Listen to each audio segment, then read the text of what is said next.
Você sabe realmente quem foi Jacó? O nome Jacó significa realmente enganador? Será que Deus tem filhos prediletos, aquele que ele tem um amor maior do que o outro? Essas e outras questões serão resolvidas nessa videoaula, então não perca!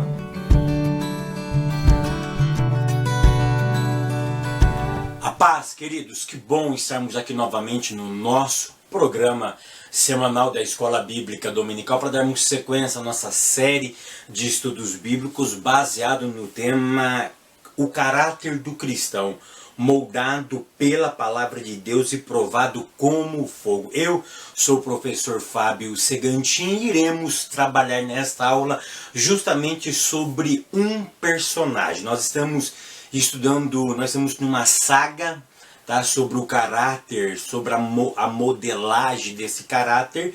Nós já estudamos dois personagens e hoje nós vamos estudar mais um personagem. O personagem de hoje é muito interessante, que é o famosíssimo Jacó. Será que realmente Jacó significa enganador? Por que Deus escolheu Jacó? Será que Deus tem uns filhos prediletos?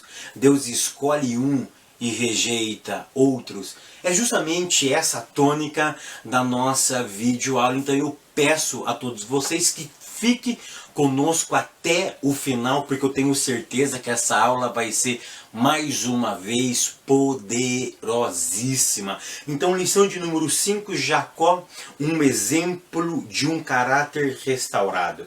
A leitura bíblica em classe se encontra no livro do Gênesis, capítulo 25, do verso 28 ao 34, depois capítulo 32, versos 24, 27, 28 e o verso de número 30. Então nós estamos em uma saga sobre o caráter do cristão, sobre a modelagem desse caráter. Então hoje nós vamos ver como é que Deus modelou o caráter de Jacó, como Deus restaurou pela sua santa e bendita palavra o caráter de um dos patriarcas. Quantos patriarcas existem em Israel? Quantos? 3. É por isso que a Bíblia diz que Deus é o Deus de Jacó, é o Deus de Abraão, de Isaac e de Jacó. Perceba que Jacó é o terceiro grande patriarca. Com Jacó vai se dar início então à nação de Israel, porque Jacó vai nascer os seus 12 filhos e desses 12 filhos Israel vai ser modelado, vai ser ajustado em 12 tribos para então nascer a nação de Israel. Então o nosso personagem é um personagem muito pregado, muito ensinado, e é muito interessante que Jacó, ele foi o primeiro gêmeos das Sagradas Escrituras. É tão interessante que Jacó, ele é um gêmeo diferente, né? Então, verdade é que o texto diz que quando nasce Esaú nasce primeiro. Esaú nasceu vermelho, nasceu todo cabeludo, enquanto que Jacó nasce liso. Jacó nasce sem pelo algum. E é tão interessante, eu sou gêmeos, mas a diferença entre Esaú e Jacó é diferente para mim e para o meu irmão, porque eu e meu irmão, somos gêmeos idênticos, somos da mesma placenta. Com certeza, Esaú e Jacó foram gerados em placentas diferentes, né? Porque eles nasceram completamente diferentes um dos outros. Quem vê o meu irmão Fabiano, que mora na capital, no estado de São Paulo, na cidade de São Paulo, na capital realmente, se ver ele na rua vai pensar que sou eu, né? Então nós somos da mesma placenta. Jacó com certeza de placenta diferente, né? Mas é interessante que os dois lá dentro já brigavam, já lutavam entre eles dois. Tópico primeiro, quem era Jacó? Nós ouvimos sempre dizer que Jacó era um enganador. O nosso autor, e eu longe de mim de refutar o Elinaldo Renovato, longe de mim. Ele afirma na lição que Jacó significa Deus protege. Ele vai falar justamente sobre isso aqui, ó. Jacob significa Deus protege.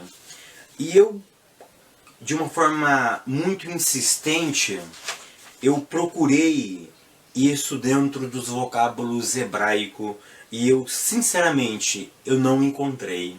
Tá? Eu não encontrei. Jacob significa Deus protege.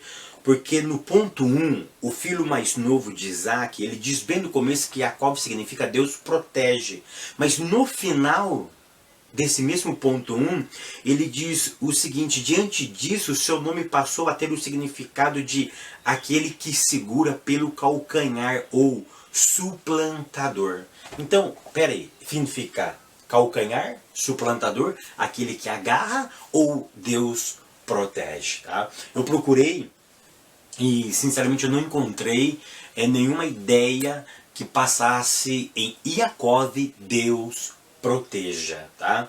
Então nós sabemos que Jacó é o filho mais novo, porque o mais velho quem que era? Esaú. Dos gêmeos eu sou mais velho, né? 5 minutinhos, né? Eu nasci 8h40, às 8h45 do dia 27 de dezembro, numa quinta-feira de 79, nasceu eu e o meu irmão na cidade de Americana, no estado de São Paulo, tá? Então, vamos ter uma coisa bem clara aqui. Jacó não significa Deus protege. Não. Então, o que significa Jacó? Ou Jacob? Jacob vem de um vocábulo hebraico que tem a ideia de calcanhar, de ekev. Ekev significa calcanhar. Dentro de uma semântica mais antiga ainda, mais arcaica, significa o casco do cavalo, ou casco de um animal. Ou seja, ou aquilo que está atrás, aquilo que fica para trás, aquilo que é deixado para trás. Então Jacob tem essa ideia, tem a ideia de ficar para trás, de casco, de coisa que ficou para trás ou atrás. Então Jacob não significa Deus protege, mas significa calcanhar, casco, retaguarda, pegadas. Significa também suplantador. Mas olha o que eu vou dizer aqui.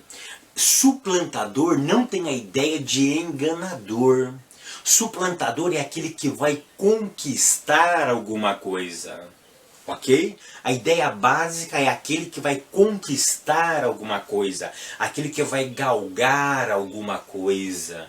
Mas perceba que Jacó vai galgar as coisas de forma ilícita. É essa a problemática de Jacó. Então a problemática de Jacó não é ele ser enganador por natureza, mas o termo significa aquele que vai conquistar. Mas o problema era como conquistar. É daí que Jacó então vai permear de forma pejorativa o termo Jacob para enganador, tá? Eu sei que é meio complexo, que nós sempre ouvimos que Jacó significa enganador, mas eu estou mostrando aqui que Jacó significa calcanhar. Significa casco, retaguarda, pegadas, suplantador, ok? Ponto 2. O preferido de sua mãe. Nós sabemos que Isaac tinha um preferido. Quem que era o preferido de Isaac? Esaú. E quem era o preferido de Jacó? O preferido de Rebeca? Jacó. Então a questão aqui ela é muito simples. Os pais não podem expressar nenhum tipo de preferência entre os filhos. Se nós lermos Efésios, capítulo de número 6, e no verso de número 2, isso vai ficar muito claro. Com certeza, talvez, Paulo tinha isso em mente quando escreveu aos Efésios, capítulo 6, verso 2, ele diz assim, verso 4, Efésios 6, verso 4. E vós, pais, não provoqueis a ira de vossos filhos. E como nós podemos provocar a ira dos nossos filhos? De várias formas. Uma delas é tendo preferência. Porque o filho percebe quando o pai exerce um tipo de preferência. Nós, dentro da congregação, percebemos quando a liderança tem um certo apego, uma certa afeição com um determinado grupo de pessoas ou com pessoas específicas. Imagina mais uma criança, que a percepção amorosa dela é muito mais apurada do que o nosso. Porque ainda ele não está maculado com ódio, com rancor, com coisas desse gênero.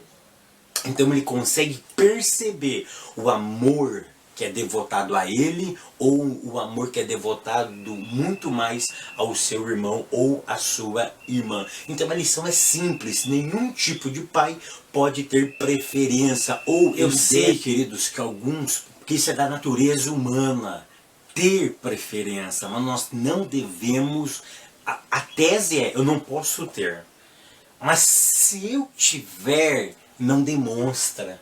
Tá? Porque a regra é não tenha. Não tem nenhum tipo de preferência. Por quê? Porque a casa perde o equilíbrio. E isso pode gerar o que? Ira nos vossos filhos. Então isso é muito interessante. Tá? Isso é muito interessante. Aí a minha pergunta, aí vem uma outra pergunta. Por que Rebeca amava mais a Jacó? Isso fica muito claro e evidente em Gênesis, capítulo 25, do verso 22 a 23. Rebeca estava com dois seres dentro da sua barriga, Jacó e Esaú, naquele quebra-pau lá dentro, naquele quebra-pau, estava brigando dentro do seu ventre, e ela foi perguntar ao Senhor, Senhor, por quê? Por que essa briga, essa luta entre esses dois seres dentro de mim? E Deus olha para ele e diz, olha, tem duas nações dentro de você. Tem dois povos dentro de você. E eu vou te revelar algo, Rebeca, agora. Presta atenção nessa revelação. Deus diz para Rebeca, Rebeca, o mais velho vai servir o mais novo. O mais novo vai ser líder e não liderado. Ele vai ser senhor e não escravo, não servo. Ele vai governar e não ser governado.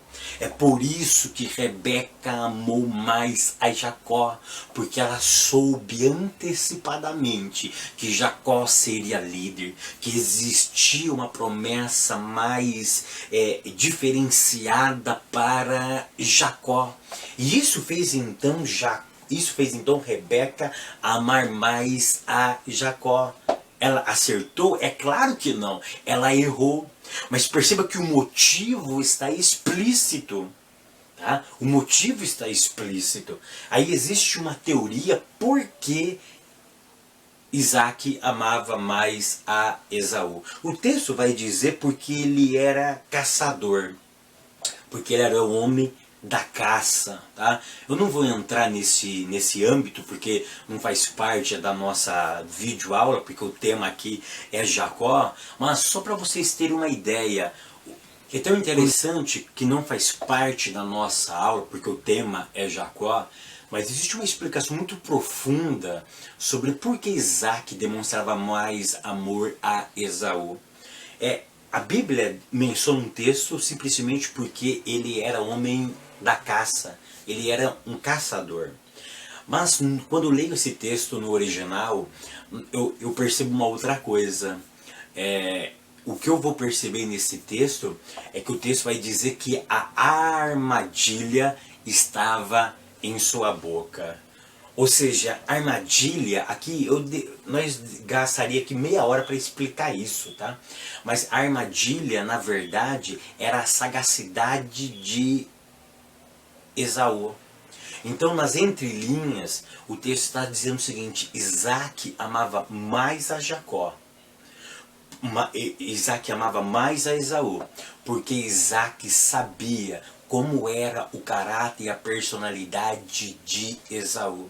Ele estava demonstrando amor para aquele filho que era mais problemático. Ele estava demonstrando amor para um menino que tinha a sagacidade na veia.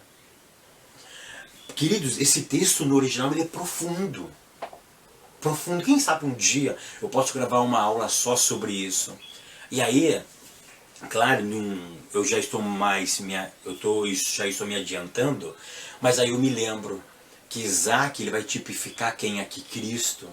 Que ele me amou, ele te amou, independentemente de quem nós éramos.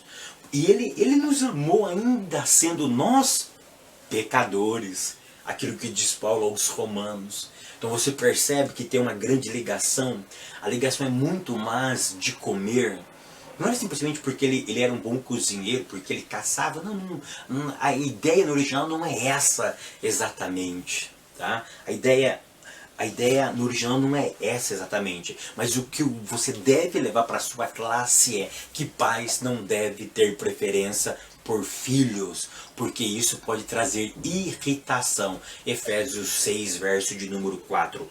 Ponto de número 3. O preferido de Deus. Deixa eu te fazer uma pergunta. Deus tem filhos prediletos? Deus escolhe alguns e rejeita outros? É claro que não, meus irmãos. É claro que não. Será que Deus teria a capacidade? Eu vou pegar o Joaquim, a Joana, a Maria, o Elias, o José para mim. Já o Fábio, o Fabiano, o Emerson, o Tiago, esses eu vou rejeitar? É claro que não. É claro que não. Mas uma coisa eu preciso deixar muito bem claro. Deus não escolhe pessoas para ser salvas. Mas dos salvos, Ele escolhe sim pessoas para exercerem ministérios específicos na igreja. Eu vou repetir. Deus não escolhe pessoas como pregam os calvinistas, como pregam os presbiterianos e outras alas, que Deus escolhe pessoas. Mas para ser salva. Mas desses salvos, ok? Dessas pessoas que foram salvas, não porque foram eleitas exclusivamente por Deus, mas porque aceitaram o Evangelho, entenderam que precisavam de um Redentor. Essas pessoas salvas, sim. Dessas pessoas, Deus escolhe pessoas para exercerem certos tipos de atividades eclesiásticas na sua casa. Exemplo, Jeremias não foi eleito para ser salvo, mas foi eleito para exercer o ministério. Paulo não foi escolhido para ser salvo, ele foi escolhido para exercer o ministério. Então isso nós precisamos deixar muito bem claro. E vou responder novamente a pergunta. Fábio, você é calvinista? Não.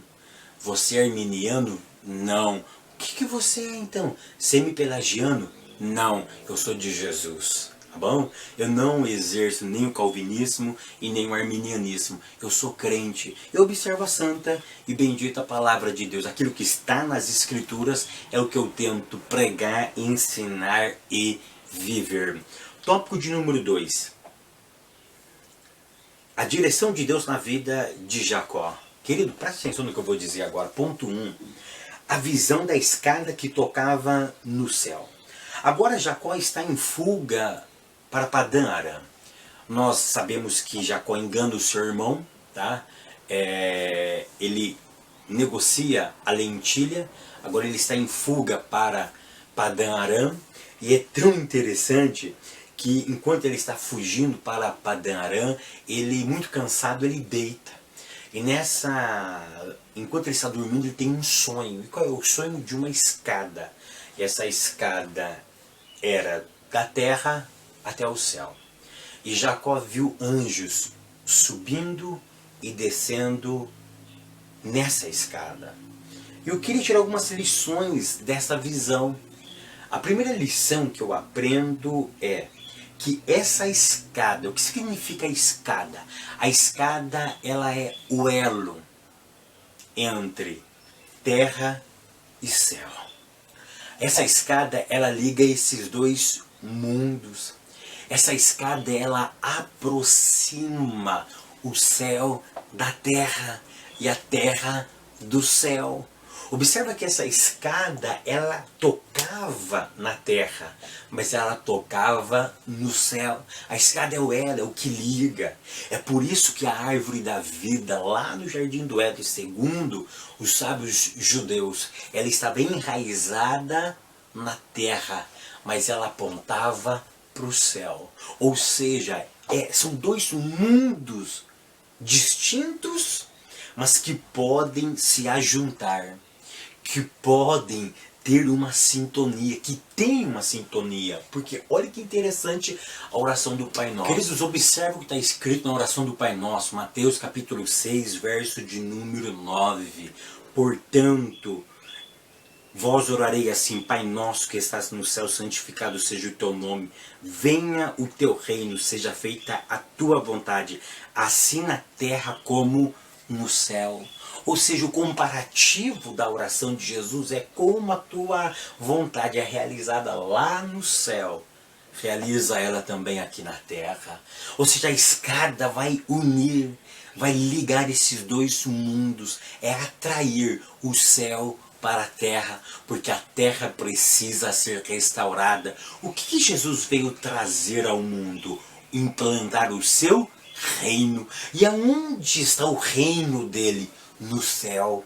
Então perceba que essa escada tem a ideia de unir, de ligar esses dois mundos. Um mundo ideal para um mundo ainda que não é ideal, que precisa ser restaurado. E essa escada vem justamente ligar esses dois mundos.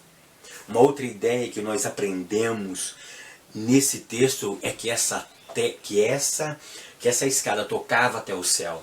E quando ele acordou, ele disse que era o portal dos céus.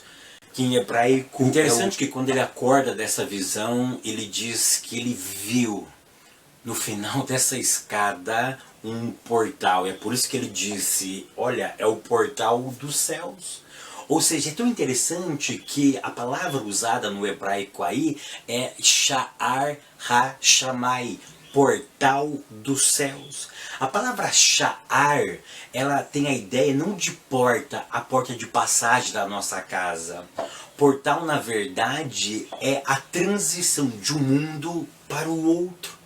Jacó entendeu que aquele portal, ele não era um portal de impedimento, porque porta tem a ideia de barreira, tem a ideia de separar blocos, não é verdade? Por que nós colocamos porta na nossa casa? Para nós termos privacidade, para não sermos invadidos, como uma medida protetiva, tá? A palavra Sha'ar em hebraico, ela não tem justamente essa ideia. Segundo alguns sábios judeus, ela tem a ideia de ligação entre dois ambientes. Ela vai ligar, na verdade, dois ambientes. É por isso que nesses desenhos animados existem os portais da eternidade. É o que liga os dois mundos. É essa a ideia. Isso é fantástico, querido, porque a escada simboliza o elo.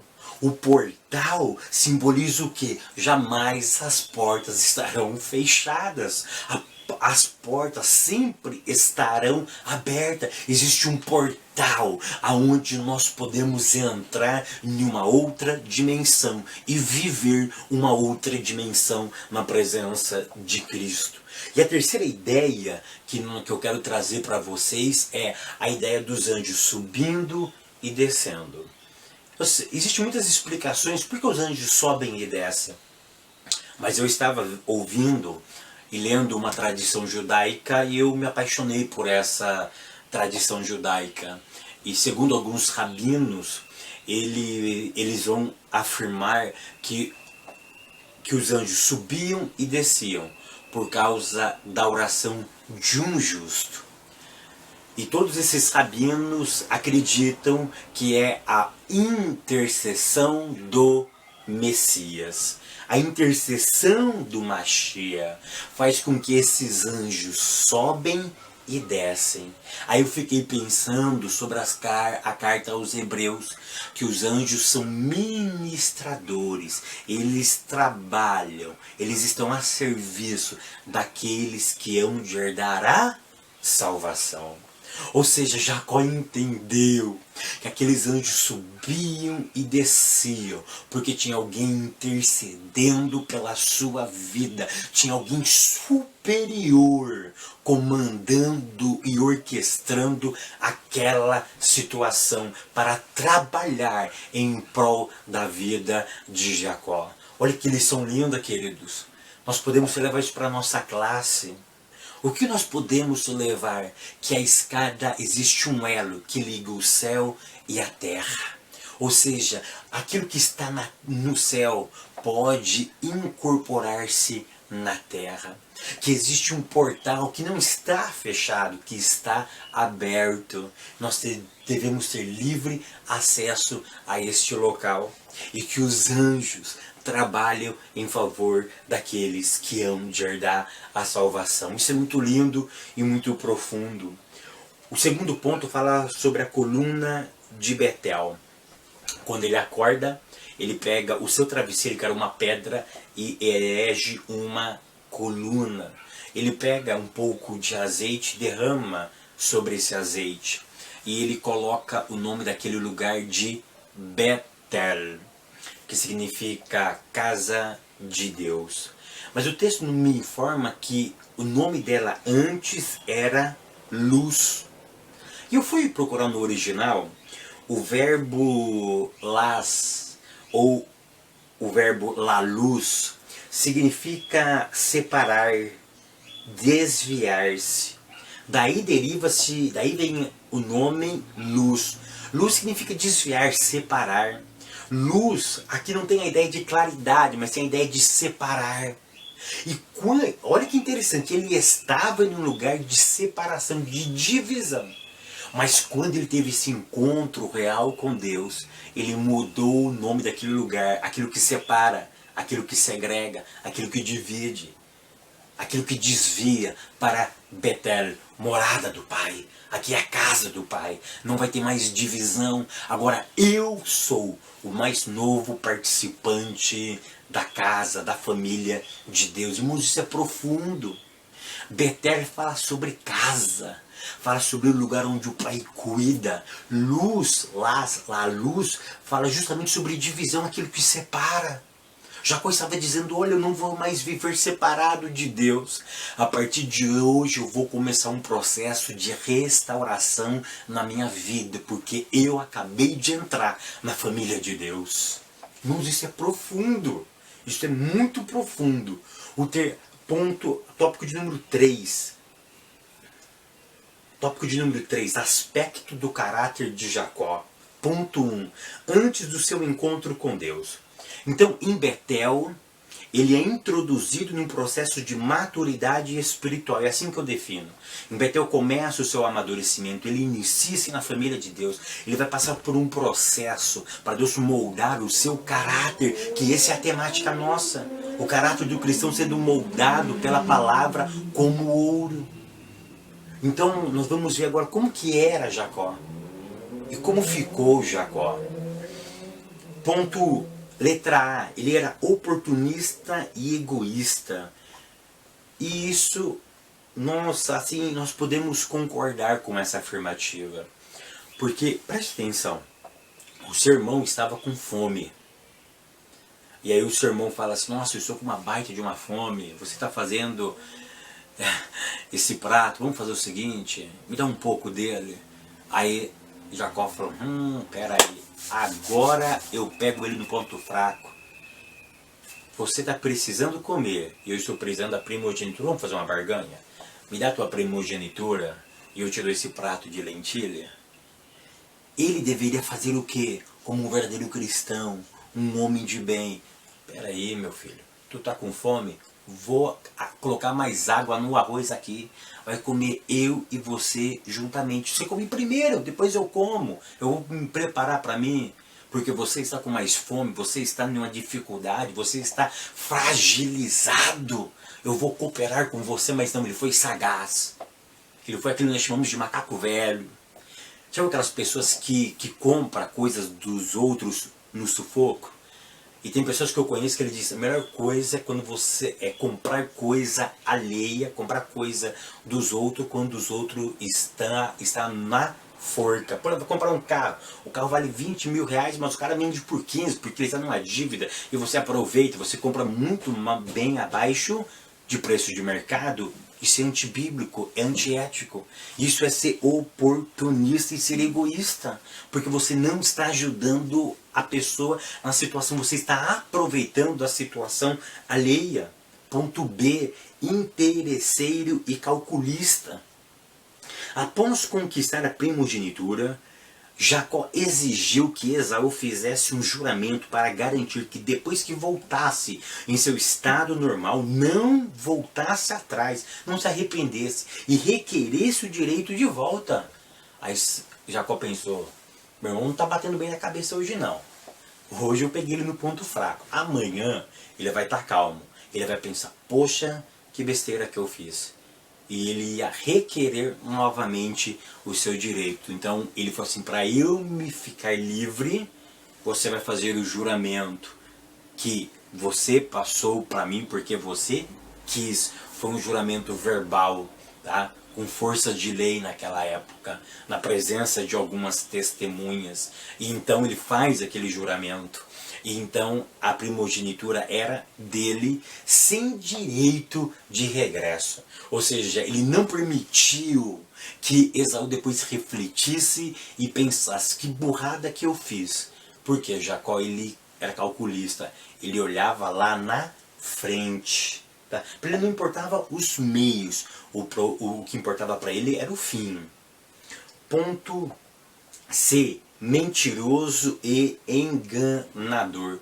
Ele mentiu 3 vezes. É tão interessante que quando o pai dele falou para Esaú, Esaú, vai fazer a caça, traz para mim para que eu coma e te abençoe. A mãe dele ouviu a história, vocês conhecem. O que eu acho interessante é a cara de pau de Jacó. Jacó chegou lá todo bonitinho. Pai, tá aqui, levanta e come. Aí ele não via, mas ele falou assim, pô, voz de Jacó. Quem és tu? Sou eu. Sou eu, Esaú. Não era Jacó.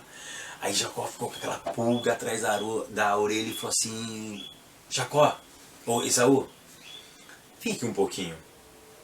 E cheirou ele. Falou assim, nossa, mas que estranho, a voz é de Jacó, mas o cheiro é de Esaú. E a terceira vez ele falou assim, vem aqui mais próximo de mim. Ele apalpou e cheirou ele. E ele novamente pergunta, quem és tu? E ele disse, eu sou o teu filho Esaú. A cara de pau dele, ele mentiu.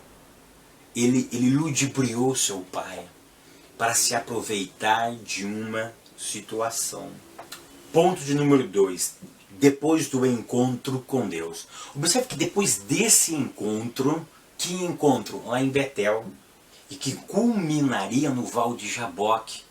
Naquele encontro que ele teve da visão da escada, onde ele mudou o nome daquela cidade de Luz para Betel, casa de Deus. Aquilo ali foi o ponto de uma grande mudança na sua história. E aquilo mudaria o seu estilo de vida. Tudo que ele fez na casa de seu pai, ele não faria mais na casa de seu tio Labão. Ele mudaria o seu estilo de vida. Primeira coisa que eu aprendo quando nós temos um encontro de Deus, com Deus, o nosso estilo de vida é mudado. É inaceitável uma pessoa que diz que teve um encontro com Deus e não muda a sua conduta, não muda a sua maneira de agir. Isso é inaceitável. Precisa ter essa mudança de vida. Vamos ver a mudança de Jacó? Letra A. Um caráter agradecido. Gratidão é um modo de vida que reconhece que tudo que tenho não é mero esforço meu, mas é mediante a graça de Deus. Jacó era um homem agradecido. A partir daquele momento ele aprendeu ou exercitaria a gratidão. E por isso que ele faz aquele voto sobre o dízimo. De tudo que ele ganhasse, ele iria dar o dízimo. É tão interessante que ele usa tudo. Ele fala sem reserva. Ou seja, a questão aqui é a gratidão. Ele reconhecia que nada era dele, mas que tudo provinha de Deus. E em ato de gratidão, ele iria devolver, ele iria externar a sua gratidão, oferecendo os dízimos ao Senhor. E isso é realmente muito interessante. Por quê? Porque ele não perdeu a gratidão. A gratidão nada mais é do que ela enobrece o homem. Tem pessoas que não têm gratidão. Tem pessoas que ajuda e depois ele é ingrato. Ele não reconhece a ajuda que ele teve. E Jacó, ele tinha consciência de que se ele prosperasse, seria mera ação de Deus na sua vida. E como reconhecimento a esse mundo superior, aos céus, a esse portal que ele viu, que ele entendia que Deus estava trabalhando na vida dele, ele iria como gratidão, como reconhecimento do mover de Deus, oferecer os seus dízimos. Ponto de número B. Um caráter esforçado e sofredor. Quando ele chega na casa do seu tio Labão, o que ele faz? Ele vai trabalhar. Querido, trabalho não mata ninguém. Tá? Trabalho não mata ninguém. Tem muitas pessoas ainda que têm a ideia de que Deus cuida de... Eu usei a palavra vagabundo aqui, uma pessoa ficou muito triste com isso, né? Mas eu vou mudar o termo hoje, tá? Tem pessoas que acham que Deus deve cuidar de preguiçosos. Daquele do andarilho, daquele que não gosta de trabalhar. Ou seja, Deus não tem nenhum compromisso com aqueles que são desocupados. E Jacó era um homem que regaçava as mangas. Ele era um homem trabalhador. O trabalho dignifica o homem. O trabalho enobrece o ser humano. É por isso que o ser humano precisa trabalhar. Ele precisa valorizar-se a si mesmo através do trabalho. E você sabia que quando você trabalha fisicamente, o seu trabalho dignifica a Deus? Paulo ensina isso lá na carta aos Efésios, que nós devemos trabalhar para os nossos senhores como se nós estivéssemos trabalhando para Deus. Ou seja, há uma pessoa que enrola no trabalho, desonra a Deus. Uma pessoa que não produz de acordo, ele desonra a Deus. Ou seja, o meu trabalho deve dignificar a Deus e automaticamente vai honrar-me as minhas atitudes. Então o trabalho precisa ser dignificativo. E isso nós podemos ver de forma muito clara na vida de Jacó. Além de ser um homem trabalhador, ele também foi um homem sofredor. Ele sofreu muito, mas na verdade, cá entre nós, ele sofreu porque ele estava pagando pelo que ele plantou. Tem pessoas que são injustiçadas, como foi o caso de Abel. Mas tem outras pessoas que são o quê? Estão colhendo aquilo que plantou. Letra C. Um homem na direção de Deus. No meu modo de entender, quando eu analiso o capítulo 31, do verso 1 ao verso de número 3, a decisão de voltar depois de 20 anos da casa de Labão não partiu de Jacó, mas partiu do Eterno. O Eterno chega para Jacó e diz: Jacó, agora chegou a hora de você rever a sua situação. Chegou a hora de você voltar para casa. Querido, olha que lição linda. Aprenda isso. Tem um momento que Deus diz para mim, para você: volte, se arrepende, se conserta. Olha coisas que você ficou para trás e faz novamente. Peça perdão se for preciso. Retrate. Faça as coisas direito. Faça as coisas honestamente. Foi Deus que pediu para que ele voltasse. Não foi iniciativa dele propriamente. Mas foi o Eterno que diz: volte e acerta o teu passado. Acerta o que ficou entre os seus irmãos. Sabe uma coisa que Deus odeia? O que Deus não suporta é a desunião. E é por isso que Deus diz para ele: volta e se arrepende e se acerte. Ponto 3. No seu encontro com Esaú. Agora Jacó tinha que aprender... Agora Jacó tinha que atender o pedido de Deus de voltar para casa. Mas ele sabia de uma coisa, que ele voltando para casa, ele encontraria quem? Esaú. E era isso que doía no coração dele. Era isso, ele não sabia se o irmão tinha perdoado ou não. Não sabia como que estava a situação. Aquilo lhe incomodou. E o que ele fez? Ele volta. Mas a preocupação estava na mente dele, ele ora sobre isso. E ele divide o seu povo em dois bandos. Interessante que ele dividiu em dois bandos, porque ele pensava o seguinte: se Esaú matar um, atacar um, o outro foge, eu me livro com um grupo. E ele manda então aquela comitiva com presentes. E é tão interessante que enquanto ele está nessa labuta, vamos dizer assim, de ir ao encontro do seu irmão, ele passou num pequeno val chamado Val de Jaboque. E nesse val ele tem um encontro com um ser enigmático, aonde ele começa a lutar com esse homem. E ele não desgruda deste homem. Esse ser toca na coxa dele, ele fica manco, ele está ferido, mas ele não larga. Ele pergunta o nome desse ser, esse ser não fala o nome dele, até onde esse ser pergunta, mas qual é o seu nome? E ele diz, Yaakov.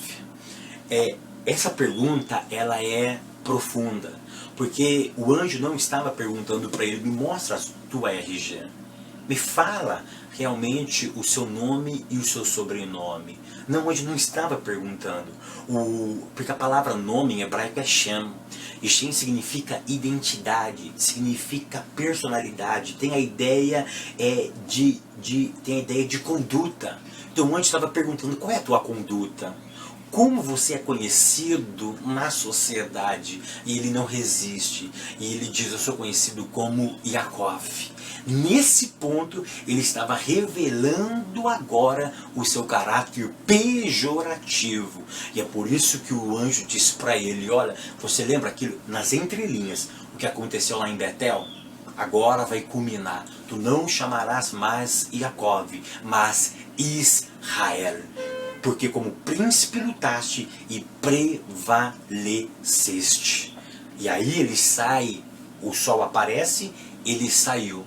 Ele saiu mancando, mas ele saiu abençoado. Queridos, eu quero terminar essa videoaula dizendo o seguinte, tá? Eu posso sair mancando, eu posso sair ferido, mas eu preciso sair abençoado. Eu preciso ter uma marca registrada que eu tive um encontro com Deus. Leva isso para a classe de vocês.